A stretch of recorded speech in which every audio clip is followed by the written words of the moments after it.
Welcome to Keith and I Don't Tread on Anyone in the Libertarian Institute. Today I'm joined by the director of the Libertarian Institute, Scott Horton, who is now launching the Scott Horton Academy. It's already launched. You can visit it.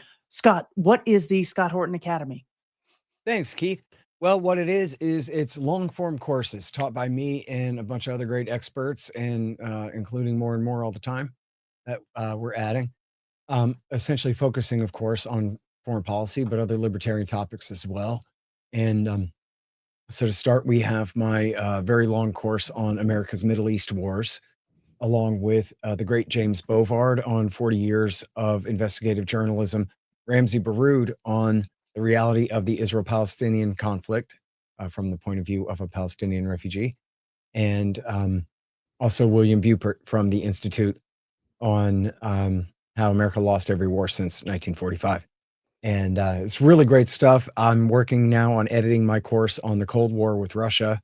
Um, and then, but we also have all kinds of other great courses coming up, including CJ Kilmer on how Woodrow Wilson was the worst person who ever lived, Adam Francisco on debunking Christian Zionism, and all other great stuff. Looks like we're going to have a course from Bob Murphy on the Great Depression. We're going to probably have Daryl Cooper do a course for us and all kinds of things. So it's really a big deal. It's the idea, Keith, was that, as you know, when you go up against the Hawks, as you did a week or two ago there, we always win. The problem is there's just not enough of us. So my idea was see if we can get all the Scott Horton Show fans out there and, people who read my books and stuff, see if I can get them like really schooled on this stuff up to speed enough that they can now really join our movement too and be leaders too and take on these war hawks and smash them themselves so that you and I could maybe take a week off or something sometimes, or, double our effort and really make a difference out there. So that's what's for. It's Tom Wood says Scott Horton slowed down, taking you through and explaining all that you need to know about the Middle East wars and American imperial expansion in Eastern Europe and the rest. So there you go, ScottHortonAcademy.com. And I'll send a note to Harley right now to make promo code Keith, and people save 10% about that. Terrific. Yeah, Bob Murphy's book, The Politically Incorrect Guide to the New Deal and Great Depression, I believe is the full title of the book. Yep. That book is just mind blowing. Every page, philosophically, empirically, he is just terrific. I cannot wait to read that. So let's continue to take on the war hawks. Yeah, Dick man. Cheney has passed away. Unfortunately, we are all still mourning his death, but he has a book for us titled In My Time that you and I can respond to. Let's start Interesting. on page 330. I stress the importance of going after state sponsors of terrorism by holding them accountable for the acts of the terrorists.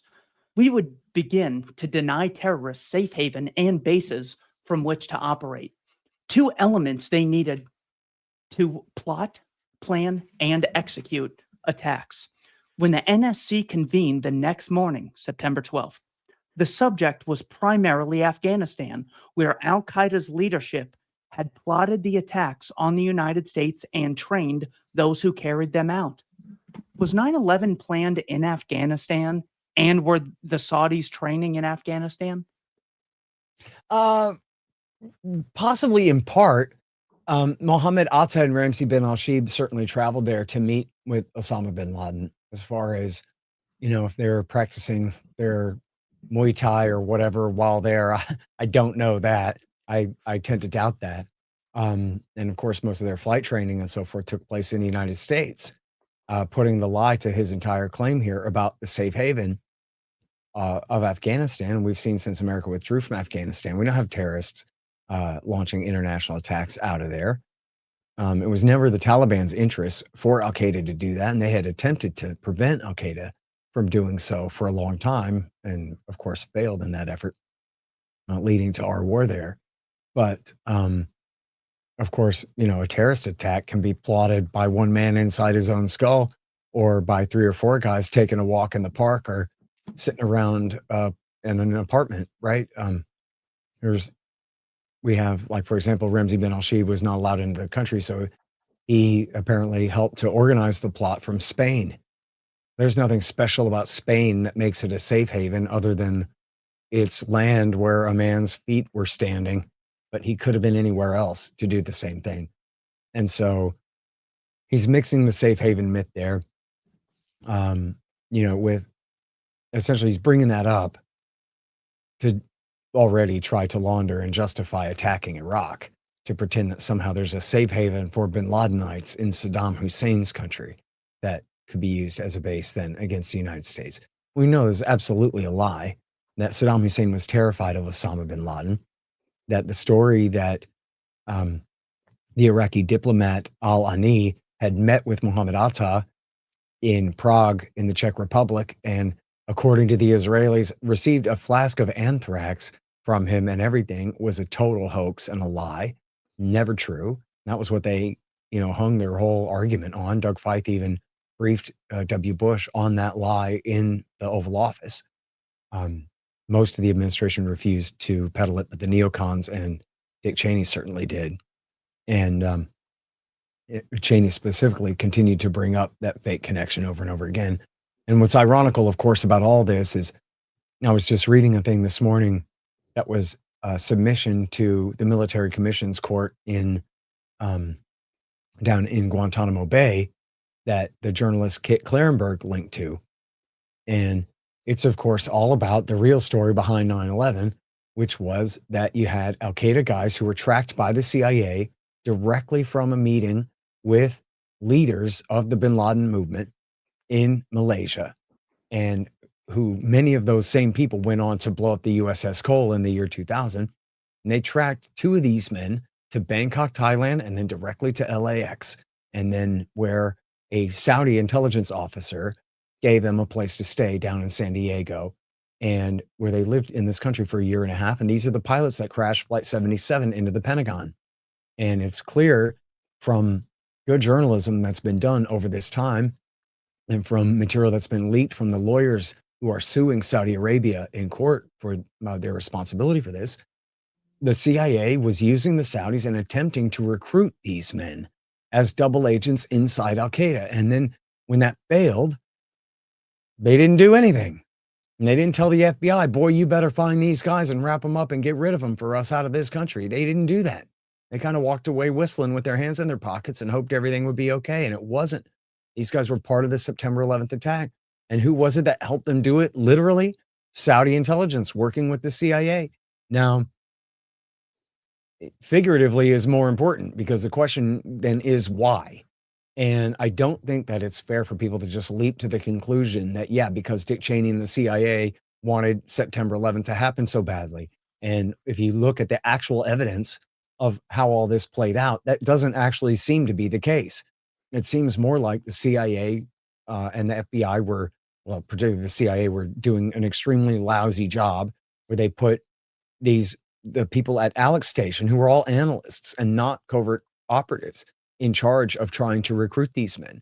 And they didn't know what they were doing.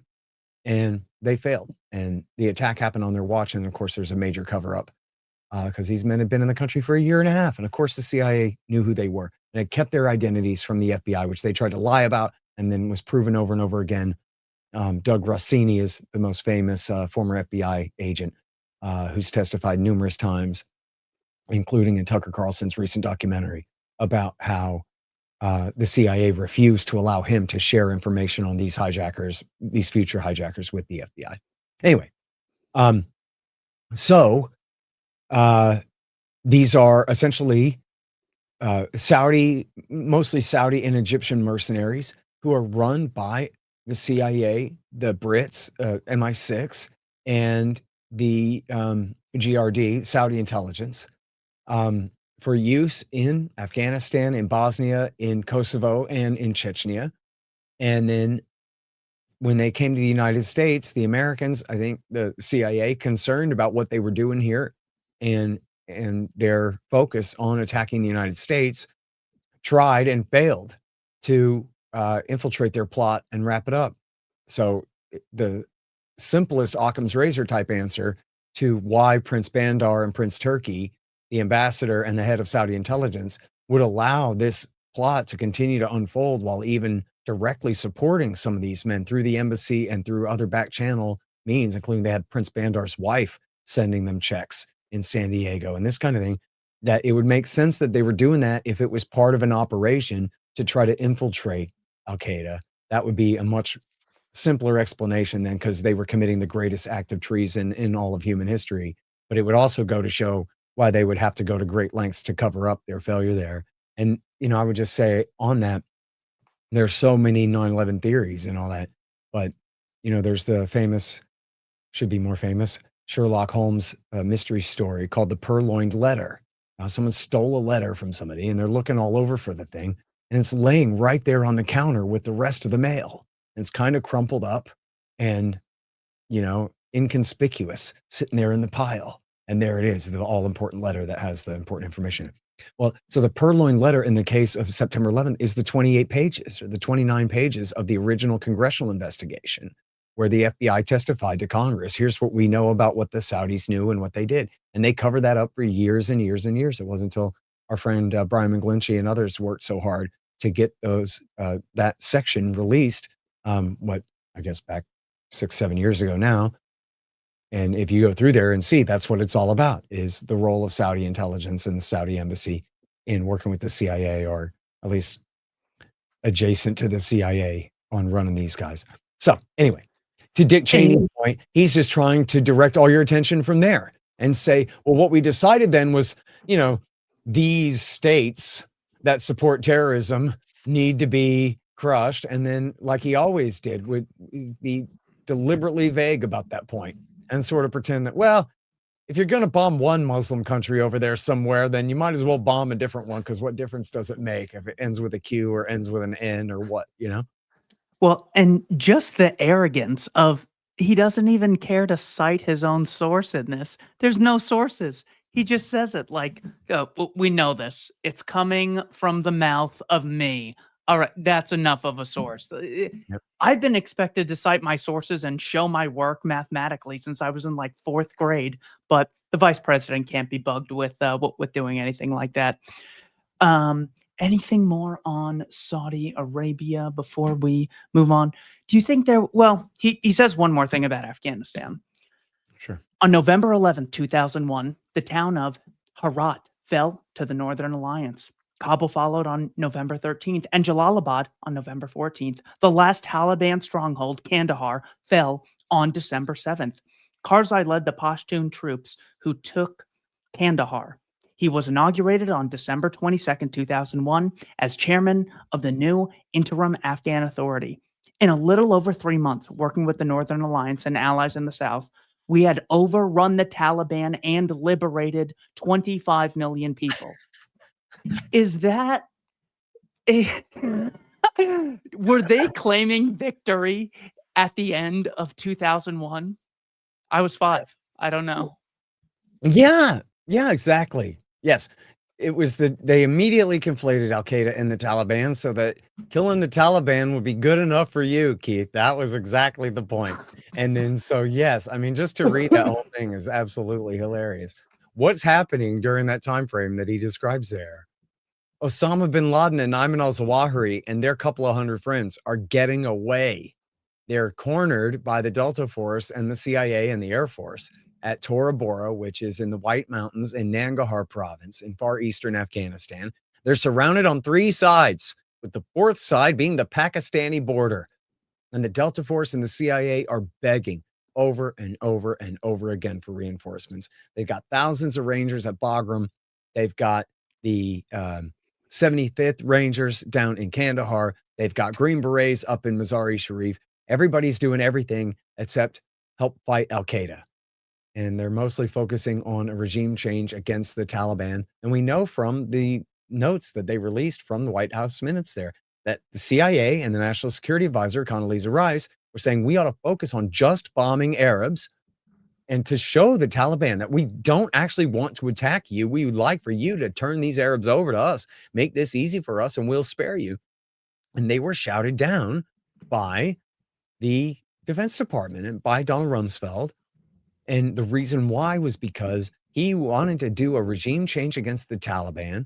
He wanted to extend the war, not just against al-Qaeda, but against the entire Taliban regime and the nation state of Afghanistan, so that the war could be bigger and longer, even though he wanted to do, his excuse was light and fast, was why not to devote the troops necessary to actually killing bin Laden. But then when it came to the rest of it, he wanted to launch a massive long-term occupation because they knew, Keith, that it was going to take a year and a half to build up their forces in Kuwait strong enough to go ahead and invade. They wanted to invade from Turkey as well, but that didn't work out. But they knew it was going to take a year and a half to get ready to invade Iraq. And so they wanted the war to be bigger and longer. They didn't want the Taliban to be in a position where they could just hand over the enemy. And we know from Jawbreaker, for example, Gary Berntson, the CIA officer's book, that the Taliban were absolutely willing to separate from the Arabs and turn them over. And he talked about accepting the surrender of a Taliban commander whose forces were being decimated by the US Air Force. And he got him on the radio and said, do you have any? And the guy was saying, I want to surrender. Please let me surrender. He said, well, do you have any Arab fighters with your group? And the guy said, well, yeah. And he said, kill them. And the guy said, okay. The Taliban commander said, okay. And you can hear in the background, rat, tat, tat, tat, tat, tat, tat, as he took all his Arabs and lined them up and shot them. And then Gary Berntson said, okay, now I'll accept your surrender, and accepted the surrender of only Afghans and a bunch of dead Arab corpses. So they absolutely were willing to turn on the bin Ladenites to save their own skin at that point. The Americans did not want that. They wanted to fight the Taliban, Keith, instead of al-Qaeda, because they wanted bin Laden to escape.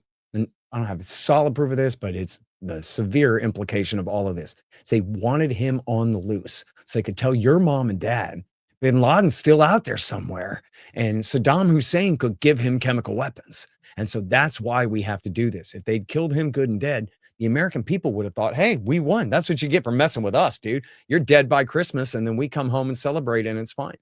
But they escaped on December the 17th, a date that Dick Cheney miraculously leaves out of that paragraph. And we know now, and I didn't know this until 21. In December of 21, a guy wrote a thing in Task and Purpose. He was the Air Force controller there at Tora Bora, and Special Operations Forces, and in charge of all air traffic control and bombing runs. And there had been a friendly fire incident elsewhere in the country, and so all air operations were called off in Afghanistan temporarily until they could figure out their command and control system better, working with the Brits. I think it was Americans that killed some Brits on the ground, miscommunication kind of thing. So this one special operations officer at Tora Bora, embedded with the Delta Force, he had control over every American and British plane and or whatever allied plane, if they were French planes. He had control over every allied plane over Afghanistan, all of them. And he was using them to bomb the crap out of Tora Bora. And then he just writes in the article, yep, and then on December the 8th, I was called out of there. And they ended all air operations. On December the what? December the 8th? But Osama bin Laden and Ayman al-Zawahiri didn't escape for 9 more days, Keith. Rumsfeld called off all air operations against bin Laden's hideout in Nangarhar province 9 days before he escaped. So, yeah. And you got to read between the lines to see the cynicism of Dick Cheney there, right? Like, what's he really doing to you? As he's writing that paragraph, he's saying to himself, how do I pull the wool over Keith's eyes? How do I get Keith to be good and confused about what's going on here and what should have been? What the hell do you care if they overthrew the Taliban in Kabul? It wasn't the Taliban that attacked us. It was the bin Ladenites. And so just right there, he's lying to you and to your family. Take it personal. He goes on to discuss the motives of the terrorists. Only in one section does he actually do this. Hold on to your seat. I stressed to Prime Minister Blair that the United States would certainly remain engaged in attempting to find a solution to the Israeli-Palestinian crisis, but we would not do so at the expense of the war on terror. I believe then, and I do now, that were the Israeli-Palestinian crisis solved tomorrow, the terrorists would simply find another rationale for continuing jihad. Other than that, he doesn't go into bin Laden's motives at all. What do you think about that? This was a point that Coleman Hughes brought up to Dave Smith. He goes, yeah, that's what they say publicly. and that's how they rile people up. But if they didn't have this, they would just come up with some other excuse. How do you respond to that? Well, bin Laden always made it clear that what he wanted was revolution in Saudi Arabia and Egypt so that he or someone like him would take over instead to get rid of the corrupt sock puppet kings and emirs and dictators of the region and create a Islamic holy caliphate. That was always the end. Why do they hate the Americans? Because the Americans are in the way. That's the whole argument about the near enemy and the far enemy. That as long as the far enemy, the United States, is here to back up every sock puppet dictator over there, then what's the point of waging a revolution? The superpower will come and destroy it again. And of course, we just proved that. Obama built the caliphate and then blew it back up again. Right? You can't, even if we build a caliphate for you, we'll still go, oh, whoops, that's too much, and then blow it back up. So that was Zawahiri's argument, was you have to bankrupt and destroy the United States first, force the American empire out of the region first. Then we can have our local revolutions, create our caliphate, liberate Jerusalem, and whatever the rest. So yes, that's the plan. If that's their point, that was what bin Laden always wanted, fine. Point being, of course, that's absolutely harebrained nonsense. He had no ability to carry that out whatsoever, to create a caliphate over there to overthrow the government of Saudi Arabia, Egypt, Iraq, or anybody else over there in the region. So were those his aims? Sure. But again, when we're talking about Tora Bora, we're talking about 400 men, right? They had no ability to accomplish any of these things other than infiltrate a small special operations team into our country and get America to go over there and radicalize the region, destabilize the region, radicalize everybody's politics and economics and religion and every other thing, in order to create a cataclysmic fight that he thought would benefit his side of the argument there.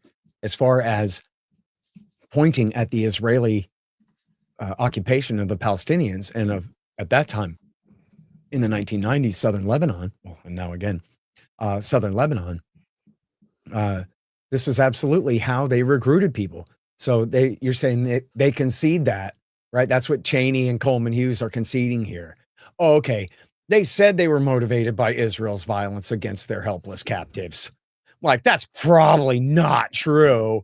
Or if it is, they'll just come up with another reason, except that, of course, this is a major reason why they would want to create that caliphate to go and liberate Jerusalem, right? This is a part of that whole thing, is protecting fellow Muslims, and especially Arab Sunni Muslims, as the Palestinians are. And so, Michael Scheuer pointed out years ago that bin Laden never really talked about the Turkish persecution of the Kurds. Well, they're Sunni Muslims, but they're not Arabs. Bin Laden was really more of an Arab nationalist in that way. He never really bothered talking about the Kurds at all, and wasn't really his issue. So, but the point being that, yes, this was the shtick that bin Laden used to recruit people was also, yes, his motive too, as discussed by the leadership of Al-Qaeda over and over again. And that was primarily American occupation of Saudi Arabia in order to bomb and blockade Iraq, and American support for Israel in their occupations of the Palestinians and the Lebanese. And then just right in there with that is support for the dictatorships, primarily in the Gulf and in Egypt, who rule over them. And then after that was pressure on those dictators to keep the oil price artificially low, to subsidize our economy at their expense, and supposedly turning a blind eye to Russia, China, and India and Kazakhstan's violence against Muslims, when that's not really true, but that was at least the way that they put it. And so the argument was that America is at war with the people of the Sunni Muslim Arab world. But the problem is we fight through proxies like the Israelis or through the various local police states. So they were saying, let's force a confrontation. Let's force America to invade the Middle East, where we can fight them personally, get them bogged down and within rifle range. And so that's why Michael Scheuer, who had been the former chief of the CIA's bin Laden unit, who I think was exiled to the library at the time of 9/11 for cursing out Sandy Berger, but he said that, look, all bin Laden wanted was for America to invade Afghanistan. When America went to Iraq, that was the hoped for but unexpected gift to bin Laden. And right before the invasion of Iraq, bin Laden put out a message saying to the Iraqi people that they should all rise up and overthrow the socialist infidel Saddam Hussein and then prepare to fight the coming American occupation next. And so America was playing right into bin Laden's goals there. So one, yes, these were his motives. Two, yes, this was how he successfully recruited suicide bombers to end their own lives in order to help to accomplish his goals. And then, yes, it's true that our government might as well have been working for him this whole time because they did exactly what he wanted to do, what he wanted them to do, what he was betting that they would do, which is cynically exploit the crisis and take advantage in order to start more wars, which were the same ones that he wanted, especially, again, Afghanistan and Iraq. And so, and now look at us. After W. Bush came Obama, moved the entire jihad another few hundred miles west into Syria, where now you got the bin Ladenites seizing the Mediterranean coast at Latakia. I mean, it's completely nuts. And it's essentially all Dick Cheney's fault. George W. Bush let him drive and call these shots. So just as there was a deliberate attempt by National Security Advisor Brzezinski to hopefully get the Soviets to invade Afghanistan in hopes of bleeding them dry, bin Laden was attempting to bleed the U.S. dry by getting them into Afghanistan and Iraq. That's right. Here is a great lesson in propaganda on page 352. There was a tragic reminder of the threat Islamist terrorism represented the next morning, March 11, 2004, when 10 bombs exploded on trains in Madrid, Spain, killing 191 people and wounding more than 1,500. Well, that was done by one of Obama's heroes in Syria, who went on to lead the jihad in the Syrian war. That's one of those same dudes. The state prosecutor in Spain, Olga Sanchez, actually did a report on this. Here's the Independent from November 2006. Her report says the attacks were inspired by a televisioned message by the al-Qaeda leader Osama bin Laden in October 2003, in which he threatened prompt and severe actions against the countries that participated in the war in Iraq, including Spain and Britain. In the speech, transmitted by Al Jazeera television, bin Laden said, quote, "We reserve the right to respond at the opportune time and place in all the countries that are participating in the unjust war, in particular, United Kingdom and Spain." So again, he leaves out the motive just mentions this as here's another example of that thing that no one can have any control over. Oh, what I wanted to ask you. So is the reason that the Saudis were surveilling and trying to infiltrate Al-Qaeda because bin Laden explicitly wanted a coup in Saudi Arabia? He wanted to overthrow King Fahd's regime ever since his 95 letter? Okay, so one thing I want to address real quick, just because I meant to say earlier, I'll go right back to that, was that Dick Cheney himself said in his first interview with Tim Russert on Meet the Press after September 11th, was the reason bin Laden did this is because they want us to withdraw from that part of the world, which of course we're not going to do. And then later in that interview, he goes, "Oh, I mean, they hate democracy, right?"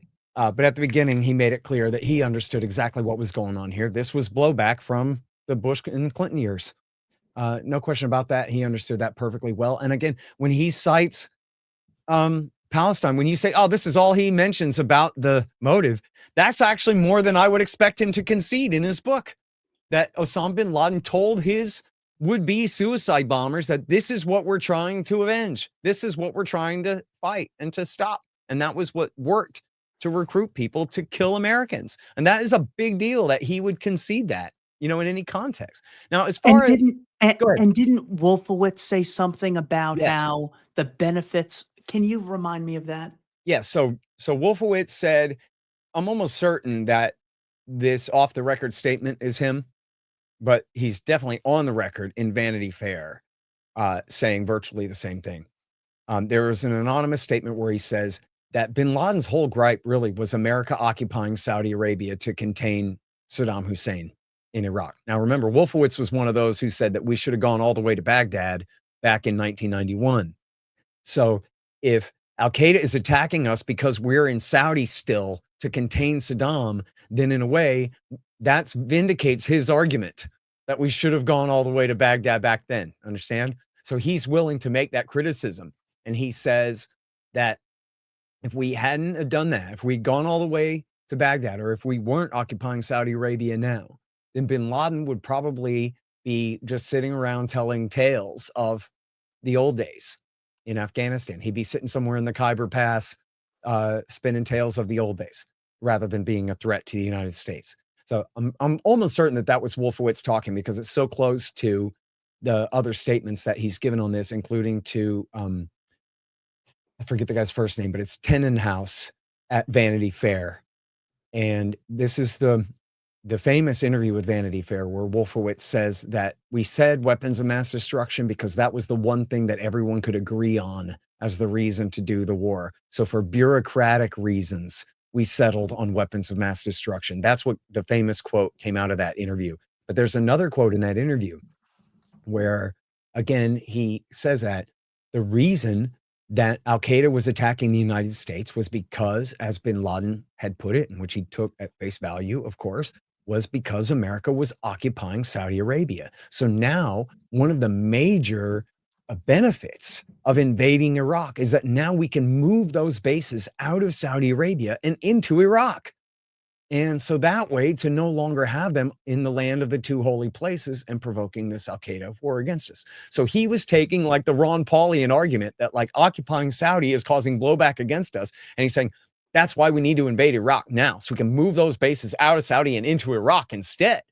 No one will mind that. That'll be fine. No one will suicide bomb us over that, Keith. We won't have to worry about that. And so, yes, again, major concession from the guy in charge. Now, as far as why Saudi intelligence backed these guys, I think it is a matter of protection, right? As I document, especially, it's in both books, Enough Already and Provoked, but especially in Provoked. America, Britain, and Saudi were using these terrorists to fight, first in Afghanistan, and then very quickly after that in Bosnia, then later in Kosovo and Chechnya. And they're using these terrorists, and they think that they're clever. And then, so now, like, major support for the bin Ladenites in Kosovo and Chechnya, that didn't start till 99.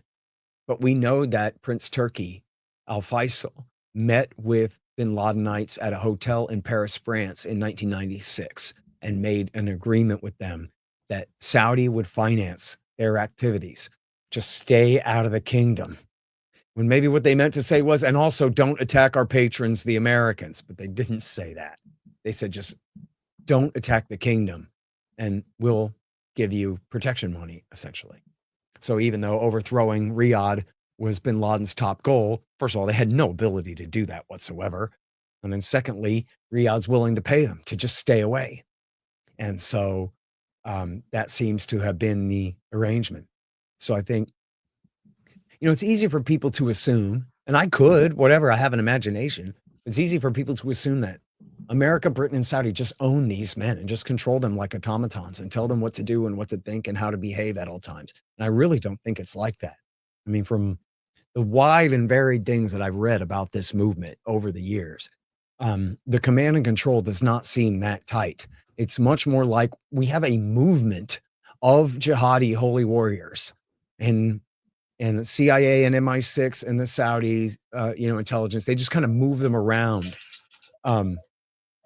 They just kind of move them around to wherever they want, hoping that it'll be useful to, put them on planes, send them to Bosnia, and then let Izetbegovic run them. He's got an army. Let him take control of the guys and use them for his purposes, whatever it is. So it makes sense to me. Again, I recommend that people, and Kit Clarenberg, he's a little bit more conspiratorial about this than I am, but I don't care. It's a great article. He's a great journalist, very, very far to the left of me, but he's a really great journalist. He's got a great Substack, and he wrote a piece about this recently, about the Saudi role in bankrolling these guys.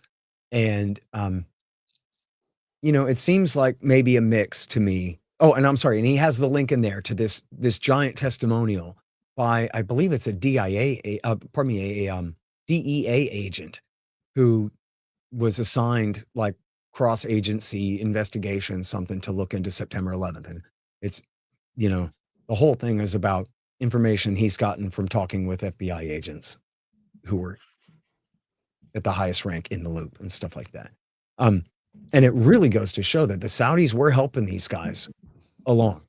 It doesn't show the motive, right? And and the Saudis, when there are Saudi nationals in the country, the Saudi embassy will pay their way into school, whatever, flight school or whatever, engineering or college or whatever they're doing, help them open a business, help them get their papers and whatever. I mean, they do that for a lot of people.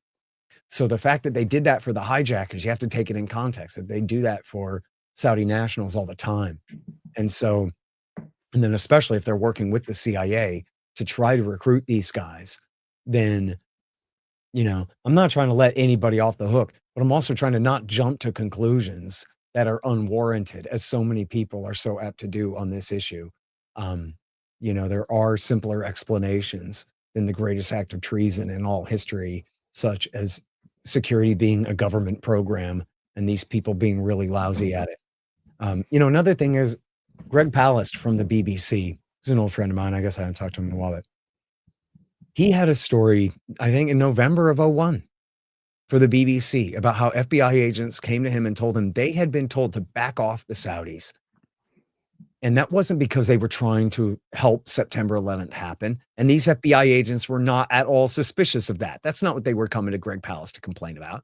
They were coming to complain about was that Saudi money in the United States is very closely tied to Saudi actors in Houston, Texas. And Saudi actors in Houston, Texas are close to Republicans and Republican oil firms and major things that on paper look like conflicts of interest. There was once, probably not Osama, but a bin Laden may have helped. They argued about whether these funds were the exact funds or not, but there was a question for a while whether this guy, I believe it was James R. Bath, that he took money from a bin Laden and invested that in one of W. Bush's companies. So even if that wasn't like exactly clear, you could see how they just were trying to tell the FBI, hey, whatever you guys are doing looking into Saudi money in the country, back off. But that included Al-Qaeda money in the country. That included, something very important where they were just worried about covering their asses from looking bad for negative associations. They ended up abetting the attack. Let's move to the new Cold War with Russia. Cheney mentions the 2008 crisis in Georgia. The fighting had been centered initially in two breakaway republics inside Georgia, South Ossetia and Abkhazia. These territories, though part of Georgia geographically, had large Russian populations and had been trying to assert their independence. In August, South Ossetian forces, under the command of Russian commanders, fired on Georgian villages in South Ossetia. Liar. Mikhail Saakashvili, the president of Georgia, had ordered a response which seemed to give Russian leader Vladimir Putin the excuse he'd been looking for to launch an aggressive military action against the Georgians.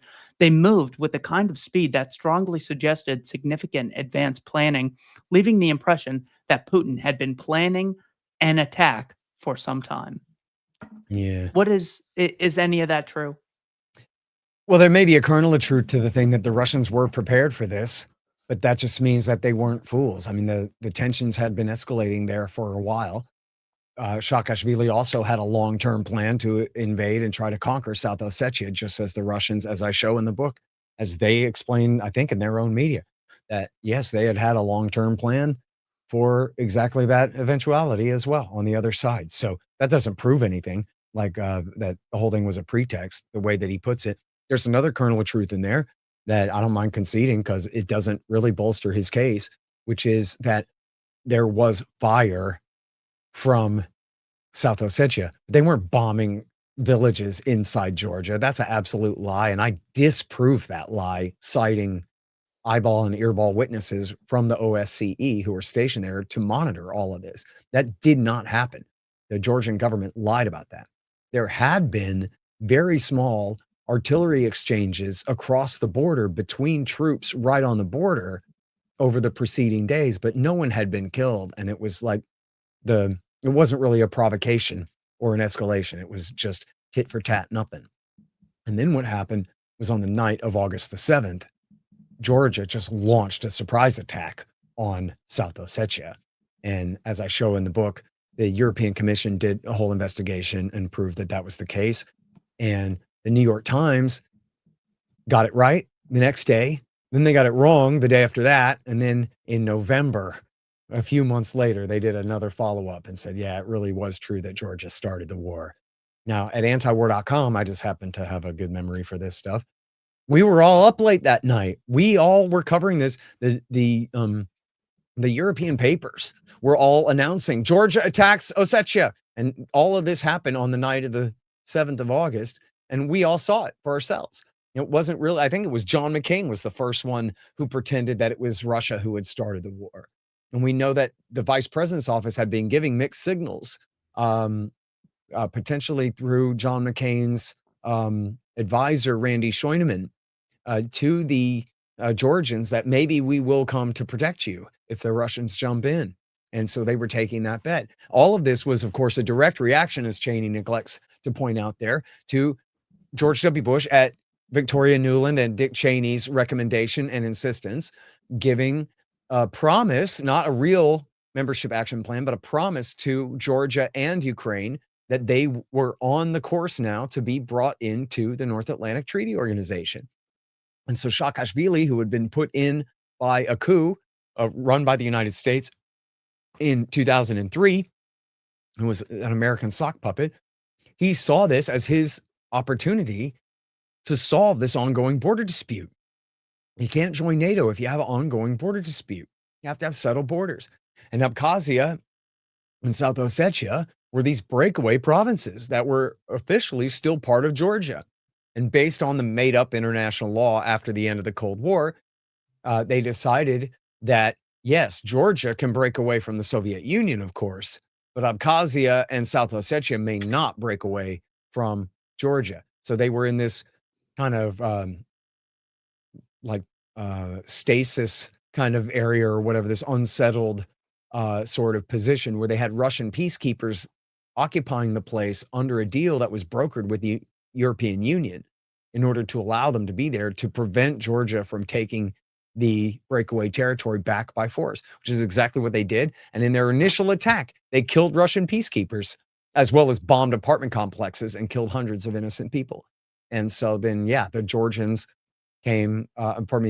came over the mountains and under the mountains through the Roki Tunnel under the Caucasus Mountains, where, as I show in the book, it was Dick Cheney and or others on his staff who were demanding that W. Bush fire missiles into the Roki Tunnel and attempt to collapse the tunnel and kill Russian troops and prevent them from coming through there, which could have started a war with Russia. And I have the anecdote in the book about how none other than Fiona Hill, who you might remember as the British-American Russia expert who testified against Trump at his Ukraine Gate impeachment, she was stationed by National Security Advisor Stephen Hadley to sit in a chair outside the vice president's office. And if the vice president ever went to go and talk to George W. Bush, she was to immediately call Stephen Hadley so that Hadley or his deputy could then rush to Bush's side to prevent Dick Cheney from convincing him of anything.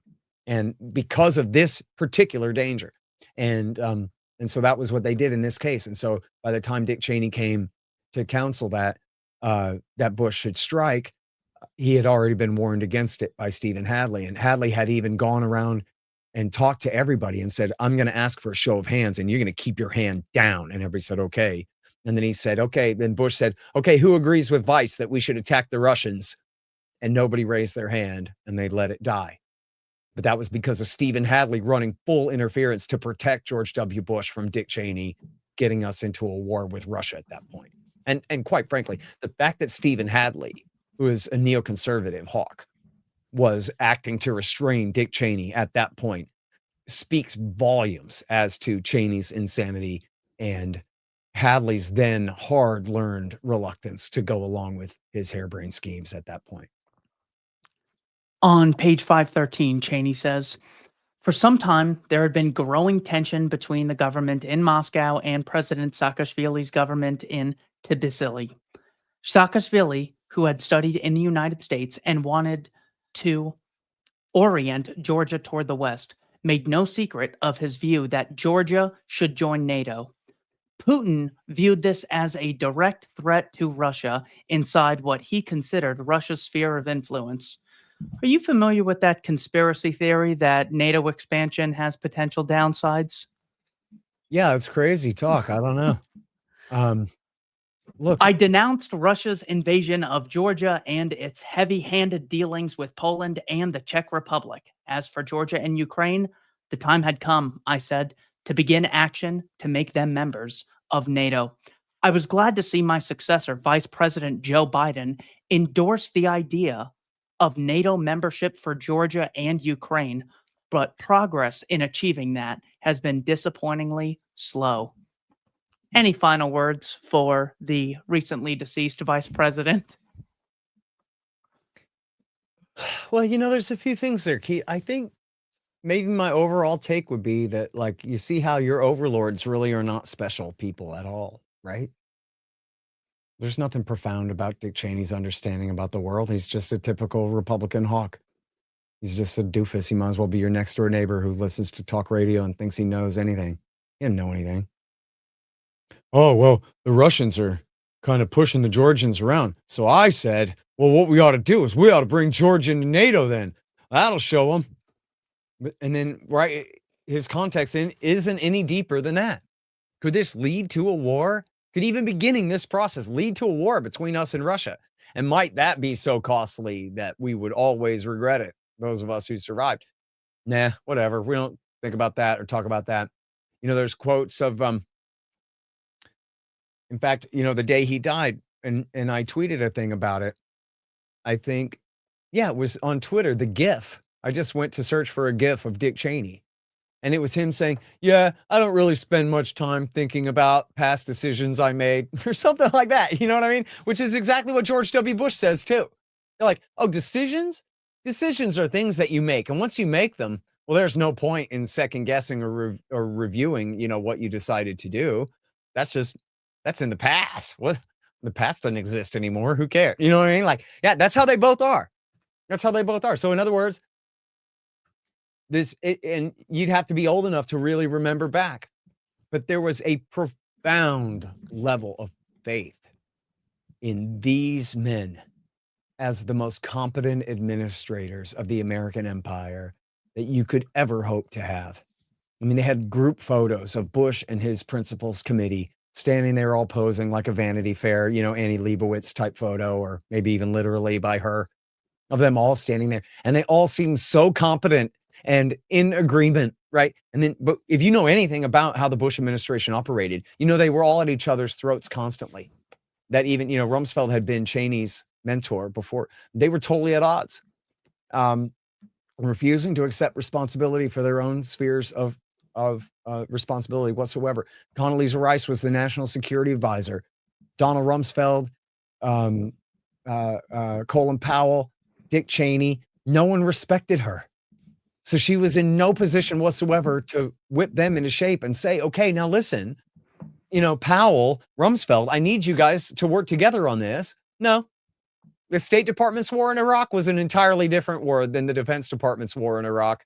And the Defense Department's war in Iraq had nothing to do with the CIA's war in Iraq. And the people in charge, the principals of these agencies and departments, hated each other and refused to even talk to each other. They'd have like an all-important cabinet meeting, and Rumsfeld wouldn't even show up for the damn thing. He just said Wolfowitz in his place, et cetera, et cetera, et cetera. That's how they were the whole time.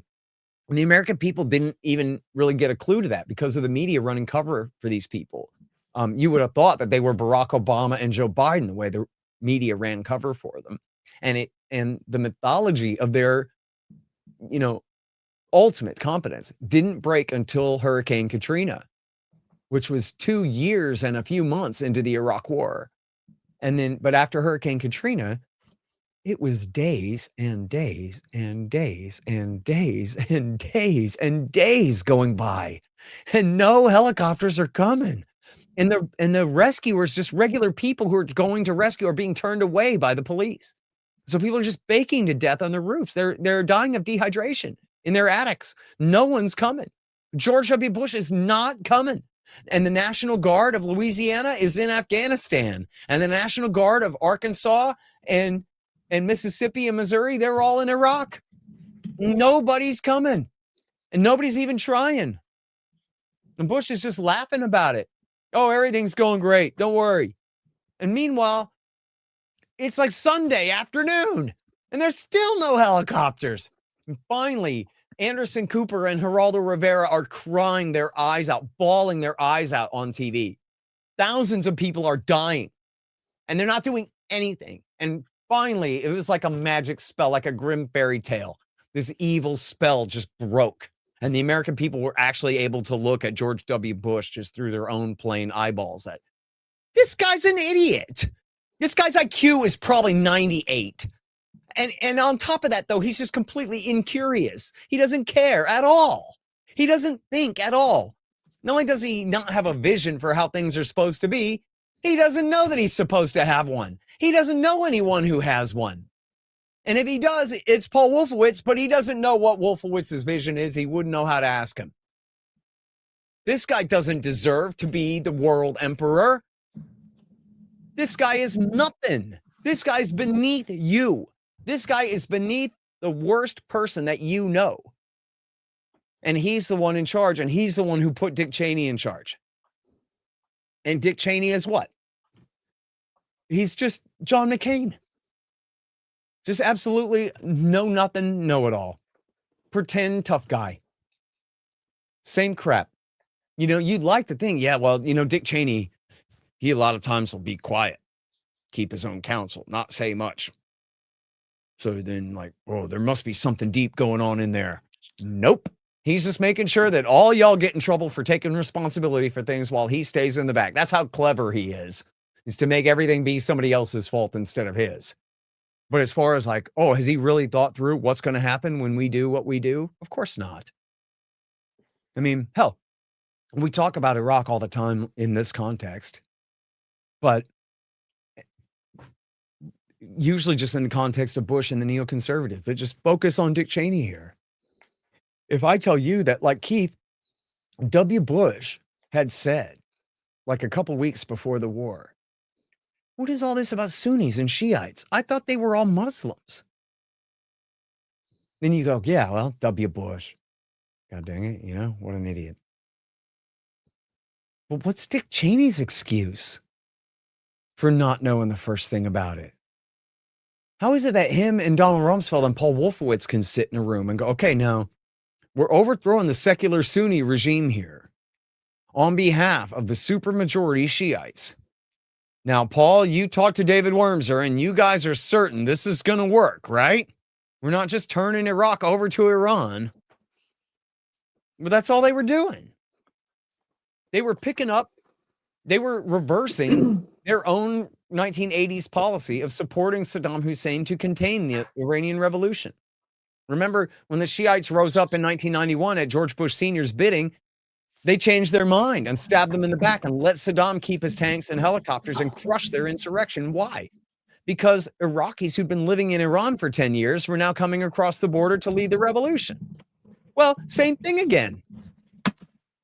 So, you know, invading Iraq wasn't just criminal, it was a mistake. It was stupid and wrong. And again, Dick Cheney, just like W. Bush. Oh, things that I've done. Well, I don't really like question stuff that I did before. I don't really look back and wonder whether things that I did were the right thing or not, because, you know, who wants to deal with a hassle like that, I guess. And so then that's it. The guy gets to ruin the world and die at peace. There's so many gems in this thing. When he's quoting Colin Powell, my colleagues, Powell said, every statement I make today is backed up by sources, solid sources. These are not assertions, but we're giving you our facts and conclusions based on solid intelligence, end quote. Later, when it turned out that much of what Powell said about the weapons of mass destruction was wrong, I think embarrassment caused him and those around him to lash out at others. That's it, there are a number of gems in here. Well, on that Oh, point, there's I forgot the source for this now, but I believe there's two sources, two sources for the quote of him saying to Powell, "You can afford to take the hit," because ah, revealing the absolute premeditated lies in that thing that they knew that whoever goes out and gives the UN speech is going to get hammered for it later when it all proves to be untrue. But you're Mr. Popularity, colon. So you go out there and you're the one who has to take the hit and give the speech. And of course, we know that his right-hand man, Scooter Libby, tried to force Colin Powell to include every absolute ridiculous harebrained thing about advanced nuclear weapons programs and flasks of anthrax being given to Mohammed Atta by Iraqi intelligence in Prague and all the rest of this stuff that Colin Powell absolutely threw in the trash. He threw Scooter Libby's draft of the speech away and made George Tenet start over from scratch and only used claims that came from CIA and nothing from the Pentagon. And the vice president's office alone was included in that speech, as wrong as it still was. But Cheney was trying to get him to lie even worse than that, in fact. he quotes George Bush. The British government, he had said, has learned that Saddam Hussein recently sought significant quantities of uranium from Africa. He goes on to say, well, it turns out the evidence wasn't exactly there. Some on the president's senior staff believe that if we issued an apology, the story would go away. I strongly oppose the idea. An apology would only fan the flames. And why apologize when the British government had, in fact, reported that Iraq had sought a significant amount of uranium in Africa? The 16 words were true. The nerve. The nerve. It's like Charlie Savage at the New York Times. But Scott, it's a fact that there was a completely unfounded rumor going around that the Russians were paying the Taliban to kill Americans in Afghanistan. And so all I did was report the fact of this ridiculous, unsubstantiated rumor. Now, look, Keith, we all know Saddam Hussein had a giant locker, a storage facility full of yellow cake uranium in Iraq that was under IAEA seal, even though the IAEA and the entire UN inspections regime had been kicked out of the country by Bill Clinton, not by Saddam Hussein, in 1998. And that if he wanted any yellow cake uranium, he could have just walked down the street and got it out of the storage locker where it was all sitting there in, casks and barrels. Oh, no, but instead, they took this ridiculous forgery that the IAEA director, Mohammed El-Baradei, and his staff debunked in 30 minutes using Google. The documents were complete forgeries. They had people who hadn't been in office in a decade serving in positions that they never served in, and this kind of thing. It was absolute trash documents. And we know that they had attempted to funnel this into the intelligence stream over and over again, and it had been rejected by the CIA over and over again. And the Pentagon and the Vice President's office specialized in it, and that they had tried to include this statement in George Bush's speeches 14 times and had been prevented 14 times by the CIA from including it in the speech because they debunked it. This did not come from them, and they were not standing by it. This came through the neocon stovepipe. And then on the 14th try or the 15th try, somebody was asleep at the switch at 3:00 in the morning or whatever, and they let it get into the State of the Union speech. But if you go back and look at Bush's Cincinnati speech, where he makes insane claims, he doesn't include that one. And there's all kinds of nuclear stuff in there and whatever. They have been trying to put that in, and it was excluded from his speeches by the CIA over and over again. So they knew they were lying in advance. The whole thing was a setup. They're just trying to come up with as many little scraps of information as they possibly could to try to make a compelling case. They didn't care whether it was true or not. They only cared whether you believe it today so they can have their war tomorrow.